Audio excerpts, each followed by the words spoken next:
ปัญหาในช่องปากเกิดจากการสะสมของเชื้อโรคยาสีฟันบูมนวัตกรรมยาสีฟันสมุนไพรไมโครเจลเพื่อความสะอาดอย่างล้ำลึกโดยไม่ทำให้ผิวเนื้อฟันสึกกร่อนเหนือกว่าด้วยฟลูออไรด์เข้มข้น 1,500 ppm ช่วยป้องกันฟันผุได้อย่างมีประสิทธิภาพกำจัดการก่อตัวของหินปูนลดการละลายของสารเคลือบฟันอัดแน่นด้วยสารสกัดสำคัญเช่น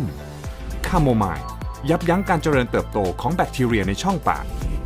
Propolis ช่วยลดการสะสมของคราบจุลินทรีย์ซึ่งเป็นสาเหตุของฟันผุ Persimmon มีสารแทนนินที่ช่วยขจัดกลิ่นปากได้ดีผสานสารสกัดจากออยล์ธรรมชาติสุดพิเศษ Spearmint Oil Peppermint Oil และ Eucalyptus Oil เพื่อลมหายใจหอมสดชื่นยาวนาน 12 ชั่วโมงตลอดวันยาสีฟัน